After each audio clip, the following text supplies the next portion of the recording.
My name is Rachel. I think I've been living a fairly normal and happy life for 15 years since getting married. Our only daughter has grown up healthy, without any significant illnesses, and is a junior high school student who is dedicated to her extracurricular activities. I thought life would continue this way and eventually, it would just be my husband and me again. That's what I believed. However, one day, my ex-husband Jason suddenly dropped a bombshell. As a result, we ended up divorcing, and it's been 10 years. It was such a dramatic divorce that I have no clue, nor do I want to know, what Jason is doing now. He seems to still be working, but I have no desire to see him. Any affection was completely shattered. I know that if we ever meet again, memories of those times would come flooding back, and it would be unbearable. That's why I never wanted to see him again in my life. But fate sometimes plays tricks, and we met again when I entered a jewelry store. Hey, isn't that Rachel? I turned around, my face contorting. After all, I had run into the last person I wanted to see. What, even someone poor like you, thinks about buying jewelry? It's been a while. What are you doing here? I'm working. Weren't you at the headquarters? They needed help at the store, and someone with my expertise was necessary. I see, you were involved in the jewelry business. Yes, exactly. I'm expanding the jewelry shop business. My wife is the daughter of the CEO. I see, it was here then. And get this, my wife is going to become the CEO. The CEO of this company? That's right. My father-in-law has chosen my wife as the next one. It should be decided at the next shareholders' meeting. Then I'll be the CEO's husband. Finally, my efforts will be rewarded. What efforts, I wonder? 10 years ago on that day, this man brought his mistress and revealed she was pregnant. My mistress. He said it proudly. Mistress? What does that mean? As a housewife who lived only for her family, I was shocked. I never imagined my husband could cheat on me while I was spinning like a top, managing all the household chores for the sake of our daughter. A mistress is a mistress. And she's not just any mistress. Evelyn here is the CEO's daughter of the company I work for. The CEO's daughter is your mistress? Isn't that problematic? It's problematic to continue like this as a mistress. That's why I decided to remarry. But you're already married, isn't that impossible? A divorce will settle it. It's simple. He said and produced the divorce papers with Jason's name on it. I was devastated by this impossible reality. Evelyn is carrying my child. I have to remarry, especially since it's a boy. He's bound to become the CEO in the future. My future is secure. But we haven't decided on a divorce yet. Your opinion doesn't change that a divorce is certain. Especially since Evelyn is pregnant. But we have a child at home too, right? A girl, right? Besides, if I stay with you, I'll be employed forever. But marrying Evelyn, whose parent is the CEO, I might take over in the future. Even if not, entering the board is guaranteed.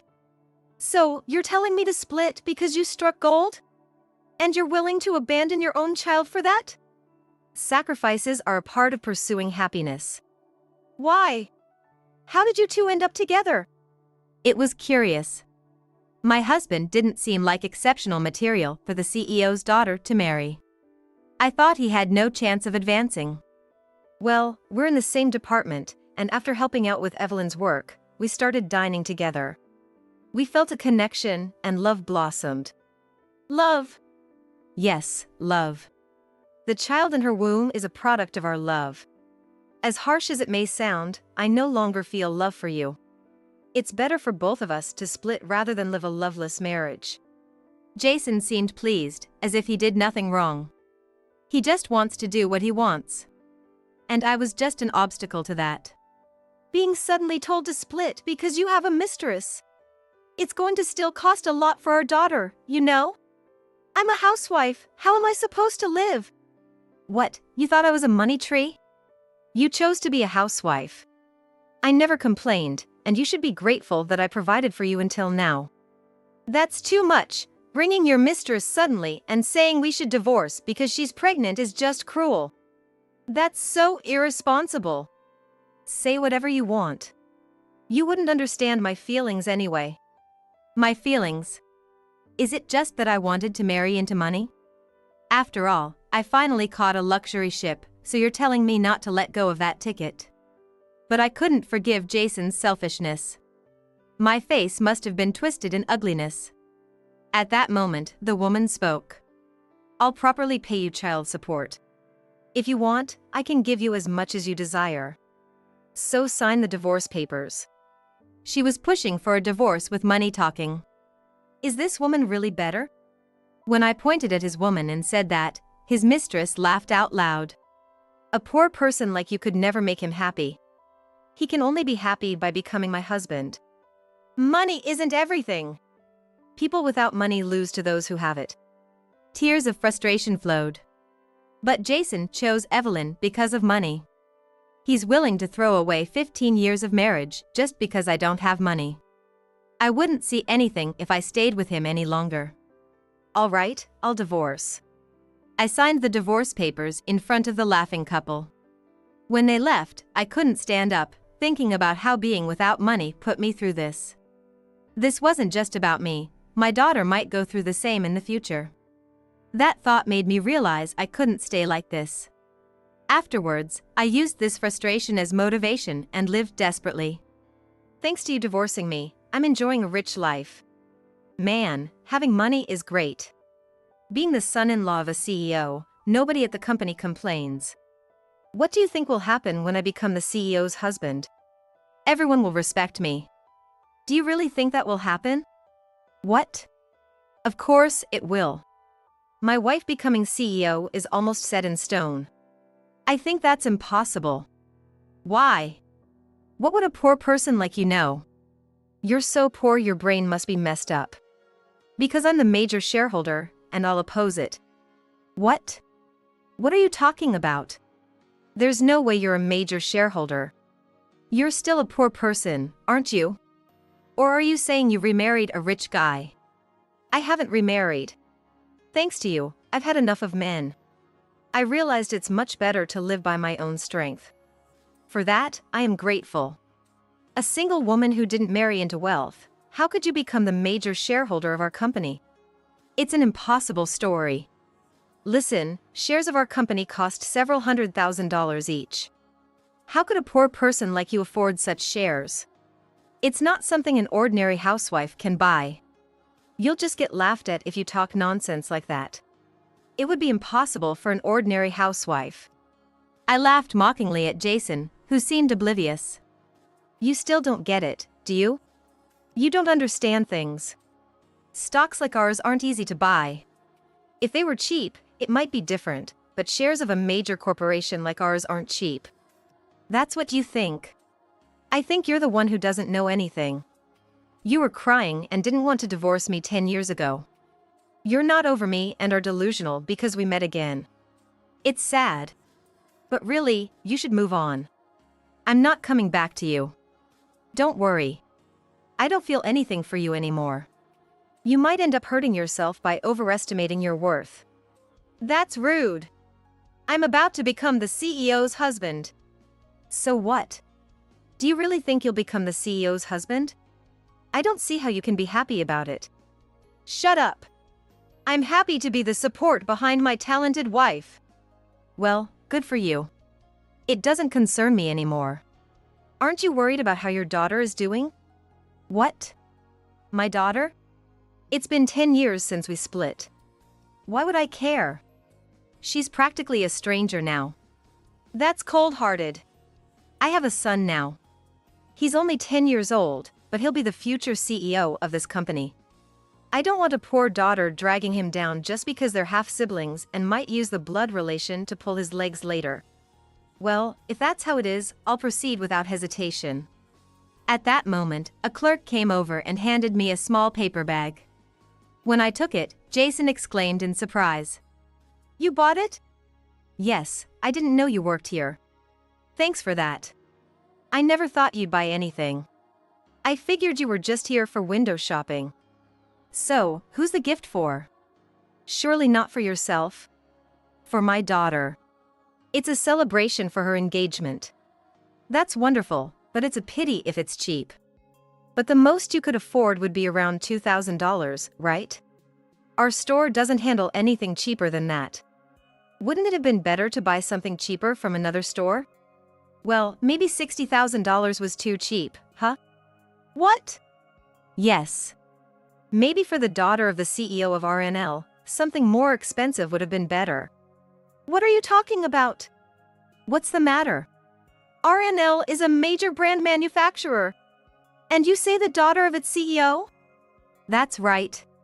Oh, I see. You're trying to fool me. You know, I can easily find out how much you purchased. $60,000? You're stretching the truth too far. You think it's just a pretense? Of course. You've been raising your child alone since our divorce. There's no way you could afford that. Coming to such a high-end jewelry store, that's just delusional. Well, whatever you think doesn't really matter to me. Anyway, what kind of connection do you have with them? Oh, maybe you adopted your daughter to become the adopted daughter of someone at RNL? And you're just the nanny? No, even then, if they were going to adopt, they'd prefer a boy. Still, there's no way you and RNL are connected. And now you claim to be the CEO's daughter? Really shooting for the stars, aren't you? Think whatever you want. What someone like you thinks doesn't bother me in the slightest. Yeah, right. Then, Jason asked a passing clerk how much I had spent and what I bought. When he heard it was a $60,000 necklace, he yelled, "No way! How could you afford that?" Keep it down. Is the customer service here always this bad? Or is it just you? There's no way you could afford it. If you doubt it so much, why don't you look up who the CEO is online? The photo is there. Oh, yes. Wait here. I'll look it up right now. No need to wait. I'm not that free. Bye. With that, I left the store, leaving Jason to check his phone with a changed expression. A few days later, while I was handling business in the CEO's office of my own company, I received a phone call. The caller was my secretary, who sounded confused. He told me that a man named Jason, claiming to be my ex-husband, had called. Since no one at the company knew I had ever been married, of course, they were confused. When I was instructed to connect with me, I soon heard Jason's voice. Hey! Are you really the CEO of RNL? It seemed he had found out. Yes, I am. How come? RNL is a top company in the industry. Why are you its CEO? Did you see who founded it? What? You haven't seen it. I'm the founder. You founded it? Yes. In a way, it's all thanks to you. What do you mean? When we divorced, you ridiculed me for being poor. Your wealthy girlfriend used her money to take you away. That time, I really felt how awful it is to be without money. I thought if I remained poor, my daughter would also struggle with money in the future. So, I worked hard. But to lead a top industry company? Oh, thank you. How could you create such a company? I hated being poor, so I decided to do something on my own. I thought about what I could do, and I started with design. I've always liked crafting small items. When I sold them under my own brand, it was a big hit. It rocketed to the top of the industry within a few years. So, you had that talent? Yes, I even design jewelry now. I'm so busy with requests from people who want my designs. That's crazy! I know, it's unbelievable. You never know what life will bring. You're the CEO of RNL. Thanks to you, I was able to buy shares in your company. Why did you buy shares in our company? You're such a big company, you don't need our shares. That's right. Honestly, I wasn't interested in your company since it's been on the decline. But I ended up buying shares anyway. Why did that happen?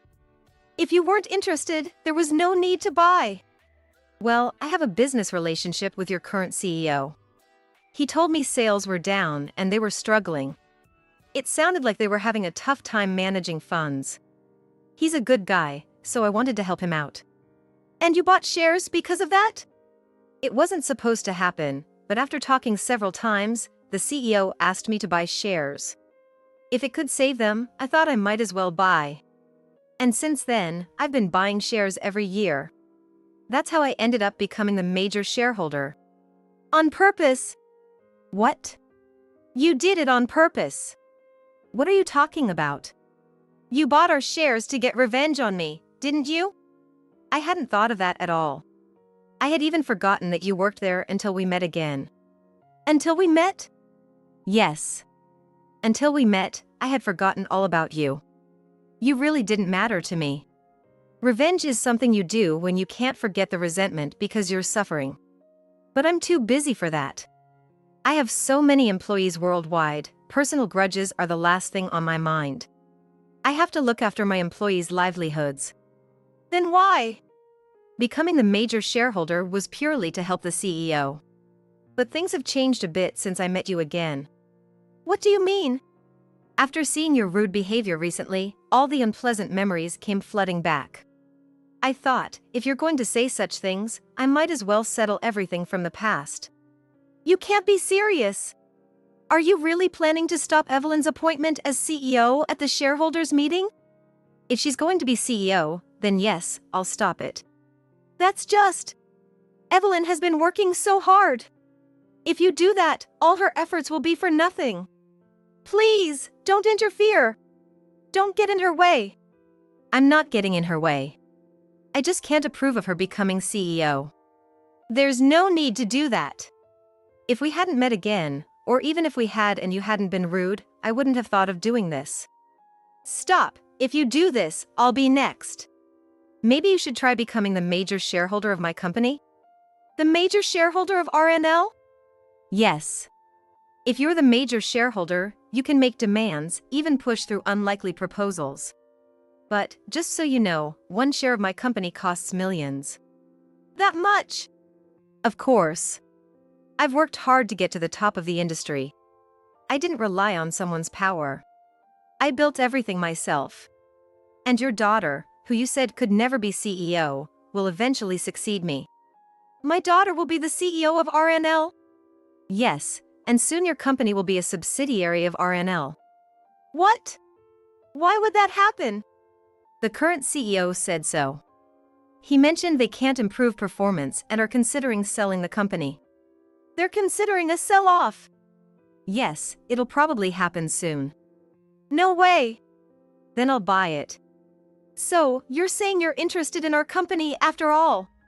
No, I wasn't interested at all. But who knows what could happen if some random person bought it? The worst-case scenario is layoffs for all employees. That would be tragic, wouldn't it? If you resent me, just leave me alone. My wife has been working hard. She was so happy about finally becoming CEO. I hope your wife can improve performance. But that won't happen since I won't let her become CEO. That's why I'm asking you to stop. My wife has the talent and the strength. Having talent and strength doesn't erase the past. I'm busy, so I'm hanging up now. I said that and then hung up the phone. Half a year passed without incident. Jason's company seemed to be continuing somehow, and as a shareholder, I kept a watchful eye. But then Jason came to my company. My wife can't become CEO. I asked you to stop. Why are you interfering like this? Huh? I haven't done anything. That can't be. The current CEO told my wife that her becoming CEO was postponed. Look, there hasn't even been a shareholders meeting, so how can you say I did it? Isn't that something the CEO decided? No way. The CEO said he'd pass it to my wife. And suddenly, he's postponing her appointment? That's weird, isn't it? I don't know anything about it. I haven't done anything. My wife was supposed to become CEO. How old is your wife? 35. At that age, it's impossible for her to turn your company around. What did you say? Do you even understand your own company's situation? Of course. Our company is popular even among wealthy conglomerates. Rich folks love buying from us. Knowing that doesn't help if you aren't looking at the sales trends properly. I don't need to look at that to know how much we sell. If you really understood, wouldn't you see the CEO's point of view? You should look at the bigger picture, not just your own store. What? See? You don't understand anything, that's why you can say such things. What do you mean? Your company's sales are on a downward trend. A 35-year-old daughter taking over as CEO won't be able to withstand the current conditions. It's that tough. How can that be? My wife has the strength to overcome anything. Telling me doesn't help.